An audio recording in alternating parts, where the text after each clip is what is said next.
Pagbalik nila sa kama, si Vince naman ang tumulak kay John. Puno ng apoy ang mga mata. Hindi na yun galit. Isa na yung matinding pagnanais. Ito ba ang gusto mo? Tanong ni John. Halos pabulong habang mas lalong lumalapit. Sige, gawin mo. Sagot ni Vince. Walang pag-aalinlangan. At tuluyan ng binitawan ni John ang lahat ng takot. Ang gabi ay naging saksi sa isang lihim na nag-umpisa sa kasalanan, ngunit nauwi sa isang matinding pagkakaugnay ng dalawang taong parehong nagtatago ng totoo nilang pagkatao.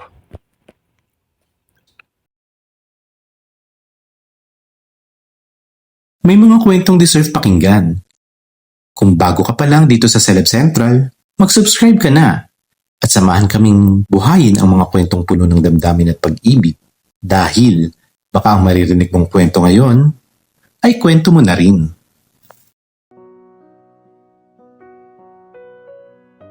Ako si John, 28 years old. Isang in-house architect ng isang construction firm. Mahigit 3 taon na rin akong nakatutok sa mga residential projects. Mga bahay na pangarap ng bawat pamilya. Tahanang nagiging simbolo ng bagong simula. At sa bawat proyektong hawak ko, dala ko palagi ang bigat ng expectation ng mga kliyente.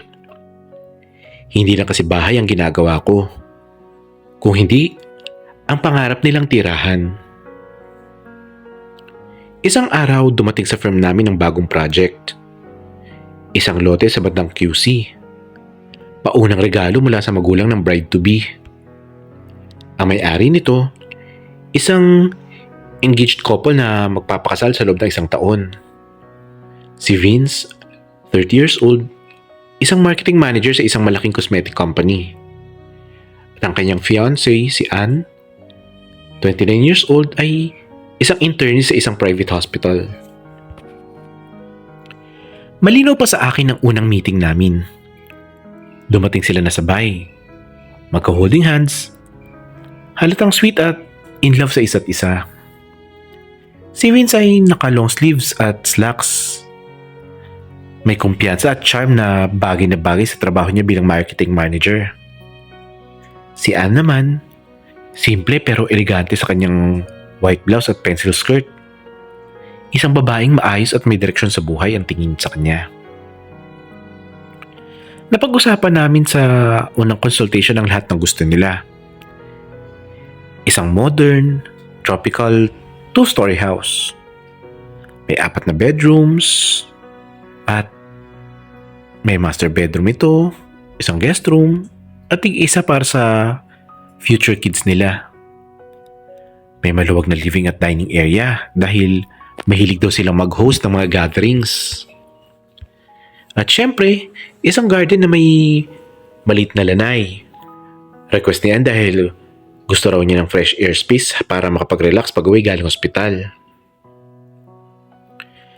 Sa mga susumunod na linggo, naging routine na ang aming mga meetings. Pag weekends, pupunta ako sa lote para i-check ang progress ng initial plans. Kasama ko madalas si Vince at si Anne. Kung minsan, magkasama sila. Kung minsan, isa lang ang dumarating dahil busy sila pareha sa trabaho. Ang target namin ay matapos ang bahay sa loob ng 8 buwan. Saktong ilang buwan bago ang kanilang kasal para masabi nilang handa na sila sa bagong buhay nila bilang mag-asawa. Ang hindi ko alam, ang proyektong ito ang magiging simula ng isang bagay na hindi ko inaasahan.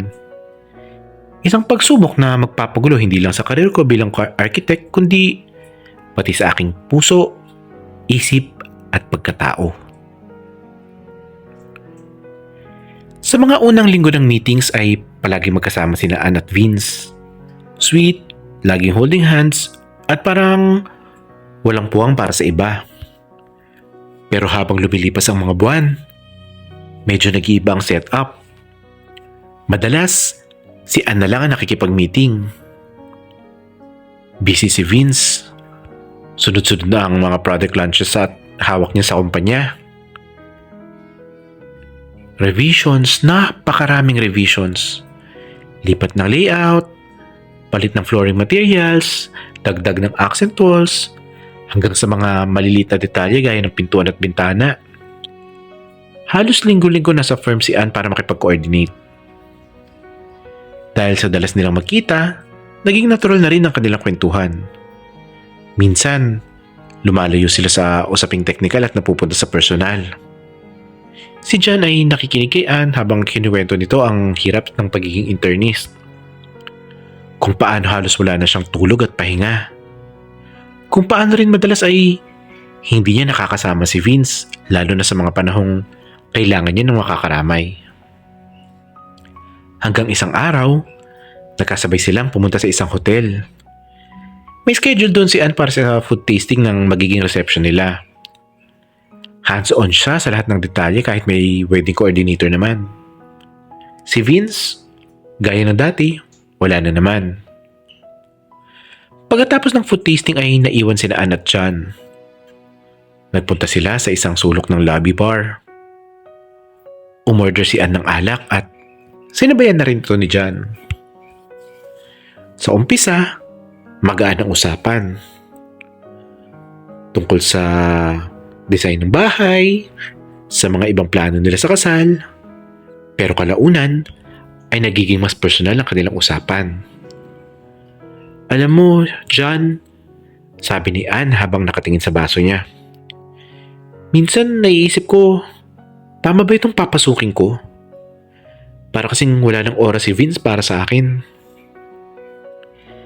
Napakunot noo si John. Bakit pumayag ka? Pwede ka namang magsabi kung ayaw mo. Napabuntong hininga si Ann. Arranged marriage kasi to. Napagkasunduan ng pamilya namin. Oo, may feelings naman ako kay Vince. Pero hindi sapat. Parang lagi may kulang. Nagulat si John. Uso pa pala yan ngayon? Hindi ko kalain na may ganyan pa pala. Umiling lang si Ann at muling sumimsim ng alak. Kita sa mga mata niya ang bigat na matagal nang dinadala. Nang gabing yun ay humaba pa ang usapan nila. Mula sa trabaho hanggang sa mga pangarap, hanggang sa personal na damdamin na tila hindi na dapat nila binabahagi sa isa't isa bilang arkitekto at may-ari ng bahay.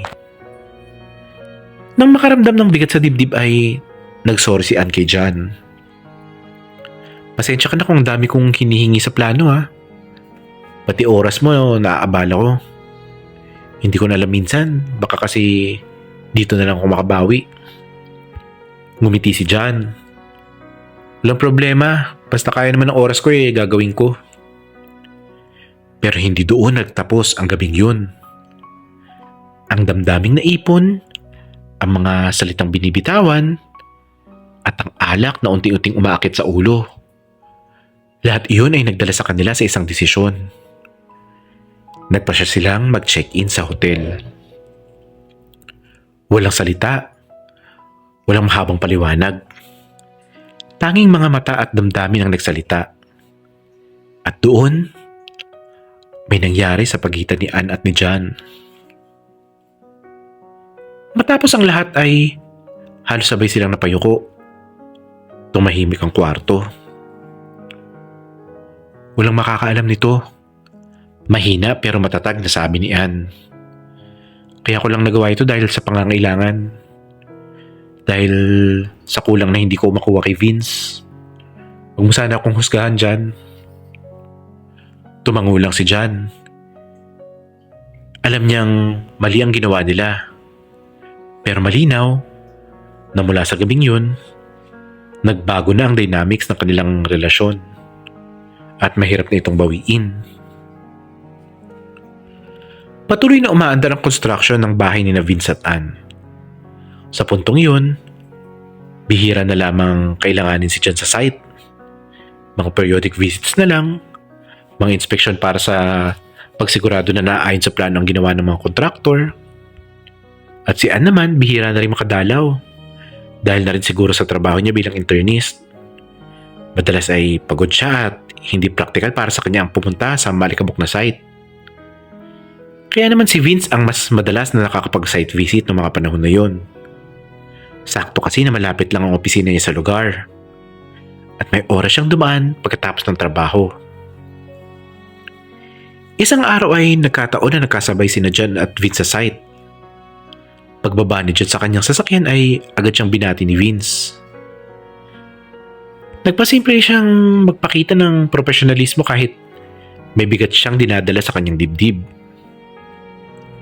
"Good afternoon, Sir Vince," bati niya. At tumango lang si Vince. May lamlam ang mga mata nito. Parang may itinatagong iniisip. Habang si John ay kausap ang engineer at site manager tungkol sa progress, hindi niya maiwasang maramdaman ang titig ni Vince mula sa gilid. Matapos ang maikling diskusyon ay nilipitan siya nito. "Engineer John," malamig na simula ni Vince. Ang dami yata nagbago sa design. Napakagat-labi si John. Ramdam na niya kung saan patungo ang usapan. Bakit nalipat ang hagdan? Bakit nawala ang pader sa dining area? At bakit parang iba na ang orientation ng sala? Sunod-sunod na tanong ni Vince. Maingat na sumagot si John. "Sir, lahat po ng revisions ay galing kay Miss Anne. Siya po ang nag-request ng adjustments. Sinunod lang namin para mas maging aligned sa gusto niya." Napangisi si Vince. "So lahat ng gusto ni Anne, binigay mo?" Sandaling natigilan si John. Ramdam niya ang pagsikip ng dibdib. Tila nahuli siya sa bitag. Yes sir. Pagdating sa design, lahat ng taste ni Miss Anne ay nasunod naman." Biglang kumunot ang noo ni Vince. Tumitig ng diretso kay John. Mas malalim pa kaysa kanina. "Taste?" ulit niya. Sabay bahagyang pagyuko para lapitan si John. "Ano bang panlasa ni Anne? O baka ano ba ang lasa ni Anne?" Parang binuhusan ng malamig na tubig si John. Nanginig ang kanyang mga kamay. Gusto niyang sumagot, pero natakot siya sa maaring isagot niya. Bago pa siya makaisip ng tugon ay tumunog ang kanyang cellphone. Agad siyang nagpaalam. "Excuse me Sir Vince, may urgent call lang po akong sasagutin." Umalis siya papunta sa likod ng kanyang SUV. Naghanap ng tahimik na lugar para makausap ang nasa kabilang linya ng malinaw. Ngunit pagtalikod niya, laking gulit ni John nang makita si Vince na nakasunod pala sa kanya. Malapit. Mas malapit kaysa sa inaasahan. "Sabihin mo nga," mariing sabi ni Vince. "Ano pang mga hilig ni Anne na ibinigay mo?" Nanuyo ang lalamunan ni John. Hindi siya makapagsalita. Sa loob-loob niya, nagdadasal sana siya. Hindi na sana lumaki ang gulo. Alam ko nakarelate ka sa mga kwento dito. Baka naman pwedeng magpalamig sa'yo. Oo, ikaw. Sino pa ba eh? Dadalawa lang naman tayo dito. Pa-isang click naman ng subscribe button para una kang makakinig ng mga kwento namin. At syempre, kung nagustuhan mo, palike na rin. Salamat!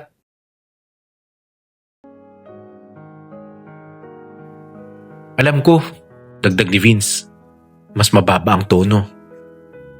Ang nangyari sa hotel. At tuluyang namutla si John. Hindi na siya makahinga ng normal. Hinawakan siya ni Vince sa balikat at idinin sa sasakyan.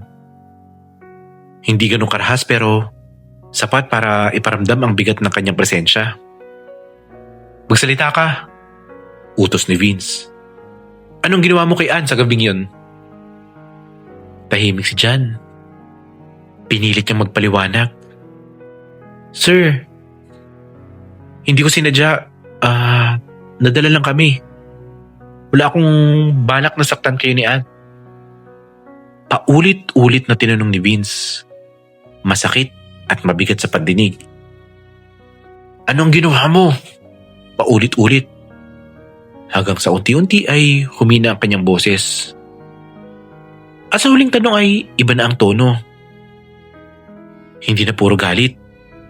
May halong panunukso. Ano bang pinagmamalaki mo dyan? At bago pa makasagot si Jan, bigla siyang nagulat ng dakmain ni Vince ang harapan ng kanyang pantalon. Nanlaki ang mga mata niya. Hindi makapaniwala sa nangyayari. So, ito nga bang pinagmamalaki mo? Bulong ni Vince. Napatigil si Jan. Hindi siya makakilos. Nalilito siya kung lalaban ba o magpaparaya. Nagpatuloy si Vince at nakatitig pa rin sa kanya. Gusto mong mapatawad kita, di ba? Sige. Simple lang ang kondisyon. At sandali siyang tumigil. At sa mas mababang tinig ay halos pabulong nitong sinabi. Gawin mo rin sa akin ang ginawa mo kay Ann. Mas ikinagulat ni Jan ang sinabi ni Vince. Hindi niya alam kung ano ang magiging reaksyon niya. Bakit ito ang kapalit na hinihingi ni Vince? Biglang bumalik sa isip niya ang mga kwento ni Ann.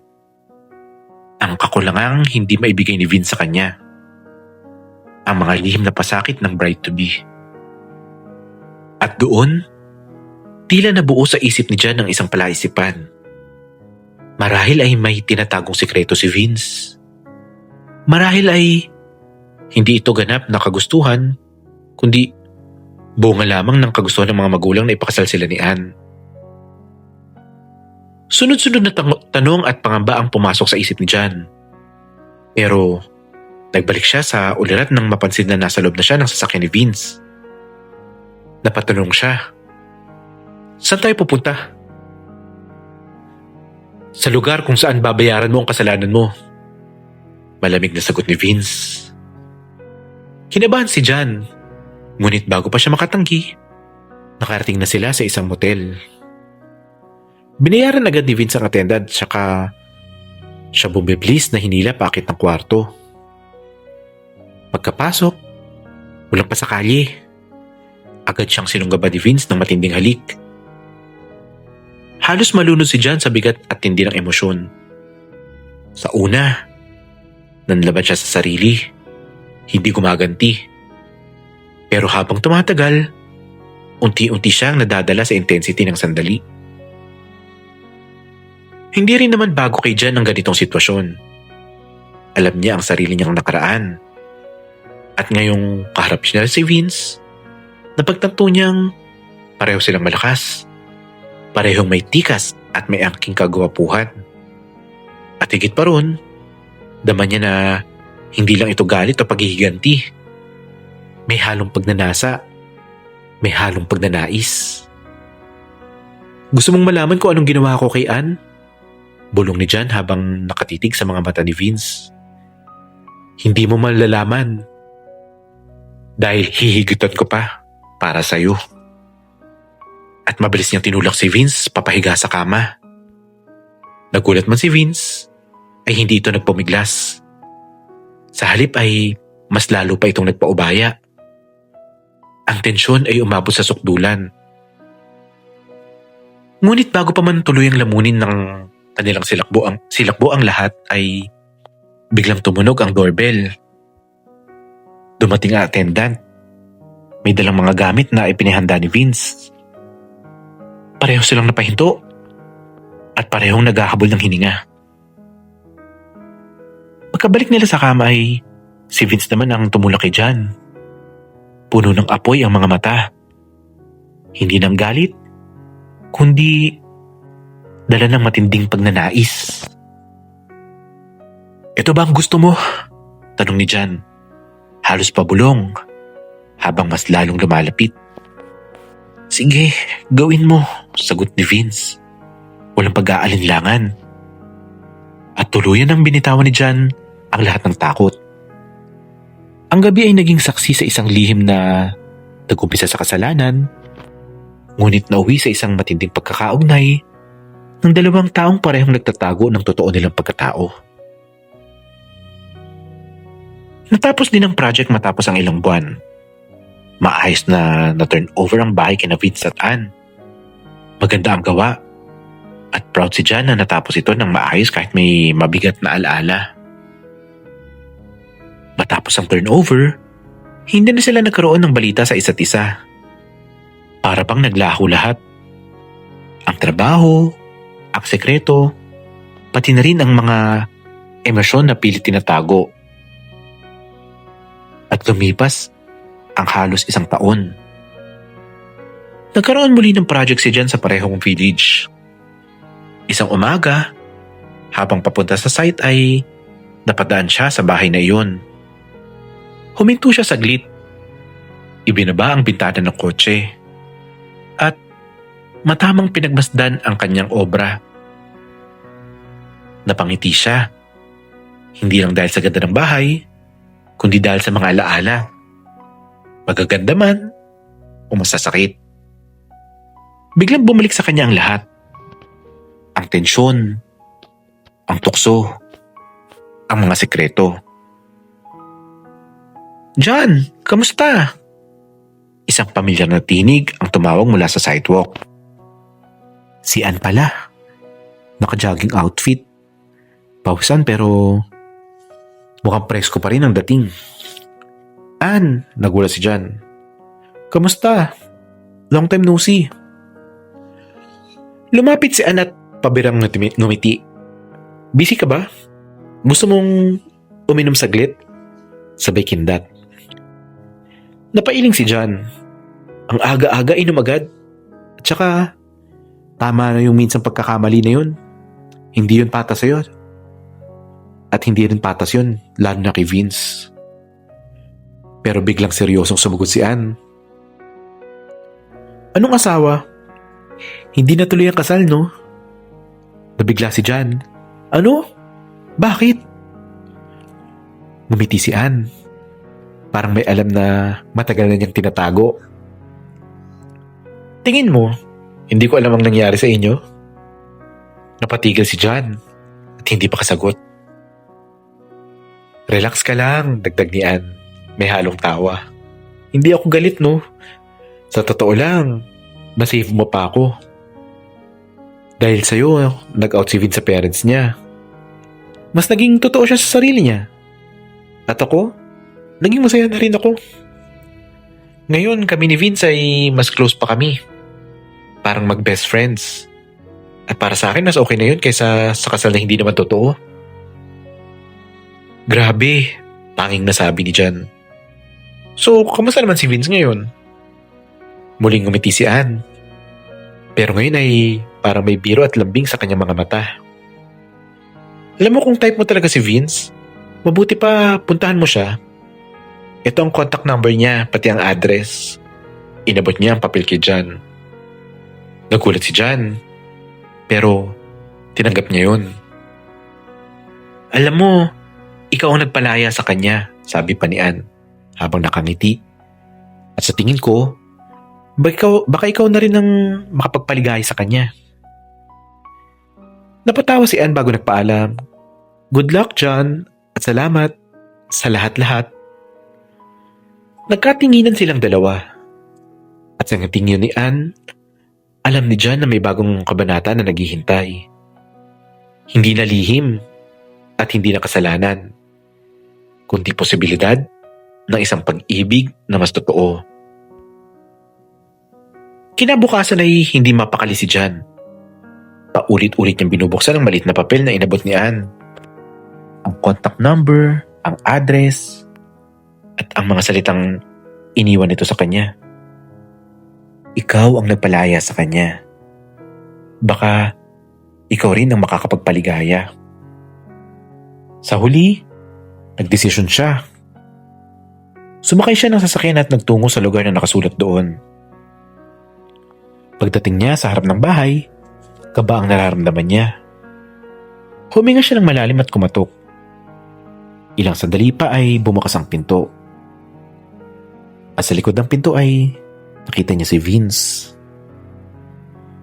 Nanlaki ang mga mata ni Vince. At bago pa makapagsalita si John ay agad siyang napayakap. Mahigpit. Totoo. Parang matagal na silang hindi nakita. At lahat ng bigat ay biglang nabunot sa kanilang mga dibdib. John, mahina pero puno ng damdamin ang boses ni Vince. Hindi ko akalaing darating ka. Ngumiti si John. Hindi rin ako makapaniwala. Pero ito ako. Siguro panahon na para wala ng sikreto. Nagkatitigan silang dalawa. At sa isang iglap, para bang bumalik lahat ng init. Lahat ng sabik. Lahat ng hindi nasabi noon. Sa yakapan, sa bawat titig, ramdam nila ang pagmamahala na hindi na nakatali sa kasinungalingan o takot. At sa mga sumunod na sandali, muling nagsanib ang kanilang mga puso. Hindi na dahil sa tukso, kundi dahil sa katotohanan ng kanilang pagmamahalan. Ang gabing yun ay naging parabang honeymoon para sa dalawa. Masaya, malaya, at puno ng pag-asa. Minsan, ang mga maling desisyon ay nagdadala ng tamang pagbabago. Hindi laging madali ang magpakatotoo. Pero sa dulo, ang tanging magpapalaya at magpapaligaya sa atin ay ang pagtanggap kung sino tayo at kung sino ang tunay na mahal natin. May mga kwentong deserve pakinggan. Kung bago ka pa lang dito sa Celeb Central, mag-subscribe ka na at samahan kaming buhayin ang mga kwentong puno ng damdamin at pag-ibig dahil baka ang maririnig mong kwento ngayon ay kwento mo na rin.